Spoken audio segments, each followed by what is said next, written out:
যুদ্ধের আবহে গেরস্থের আশঙ্কায় সত্যি সিলিন্ডার প্রতি রান্নার গ্যাসের দাম বাড়ল ৬০ টাকা করে। সিলিন্ডার প্রতি বাণিজ্যিক গ্যাসের দাম বাড়ল ১১৪ টাকা ৫০ পয়সা করে। গৃহস্থের রান্নার গ্যাসের দাম বাড়ল।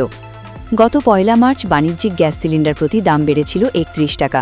যদিও সেবারে বাণিজ্যে ব্যবহৃত গ্যাসের দাম বৃদ্ধি হয়নি, কিন্তু ৫ দিনের মাথায় ২ ধরনের গ্যাসের দামই বাড়ল। মাত্র ৫ দিন আগেই বেড়েছিল বাণিজ্যিক গ্যাসের দাম। এবার এক ধাক্কায় বাড়ল বাণিজ্যিক ও গৃহস্থের ব্যবহারের জন্য রান্নার গ্যাসের দাম। মনে করা হচ্ছে ইরান ও ইসরায়েল আমেরিকা যুদ্ধ পরিস্থিতির জন্যই এই দাম বৃদ্ধি। বাড়িতে ব্যবহৃত গ্যাসের ১৪.২ কেজি সিলিন্ডারের দাম বেড়েছে ৬০ টাকা, ফলে ৮৭৯ টাকা থেকে বেড়ে সিলিন্ডার প্রতি দাম হয়েছে ৯৩৯ টাকা। বাণিজ্যিক গ্যাসের ১৯ কেজি সিলিন্ডারের আগে দাম ছিল ১,৮৭৫ টাকা ৫০ পয়সা, দাম বাড়ল ১১৪ টাকা ৫০ পয়সা, যার জেরে সিলিন্ডার প্রতি দাম হচ্ছে ১,৯৯০ টাকা।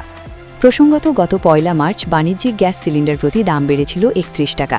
যদিও সেবারে বাড়িতে ব্যবহৃত গ্যাসের দাম বৃদ্ধি হয়নি, কিন্তু ৫ দিনের মাথায় ২ ধরনের গ্যাসের দামই বাড়ল। পেট্রোলিয়াম মন্ত্রকের সিদ্ধান্ত অনুযায়ী সম্প্রতি পুরনো নিয়ম ফিরে এসেছে।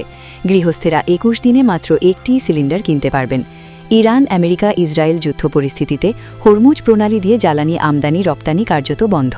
এই পরিস্থিতিতে ভারত জানিয়েছিল আপাতত চালিয়ে নেওয়ার জন্য জ্বালানি মজুদ রয়েছে, যদিও প্রয়োজনীয় জ্বালানি সরবরাহ করার প্রতিশ্রুতি দিয়েছিল রাশিয়া।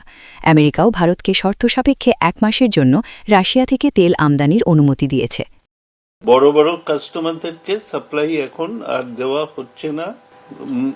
এইচপিসি বিপিসি সাপ্লাই বন্ধ হয়েছে, ইন্ডিয়ান অয়েলেরও হয়তো আজকালের মধ্যে বন্ধ করে দেবে। মাসে কনজিউম করতে পারি, তাহলে কিন্তু আমার মনে হয় যে সংকটটা, উদ্ভূত সংকট যেটা তৈরি হচ্ছে, যে অনিশ্চয়তাটা তৈরি হচ্ছে, সেটা সাধারণ মানুষ সেইভাবে মোকাবিলা করতে পারে।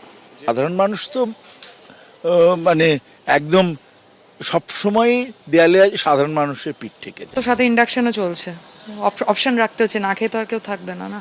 তো মানে নয় কেরোসিন, নয় ইন্ডাকশন, নয় কিছুতে একটা মানুষের সাবস্টিটিউট ফর কুকিং পারপাস রাখতেই হবে। আমাদের প্রতিবেদনটি কেমন লাগলো আপনারা কমেন্ট সেকশনে লিখে জানাবেন, এবং এই ধরনের প্রতিবেদন পেতে আমাদের চ্যানেলটিকে সাবস্ক্রাইব করুন, লাইক করুন, চ্যানেলটিকে শেয়ার করুন এবং বেল আইকনটিতে ক্লিক করে রাখুন।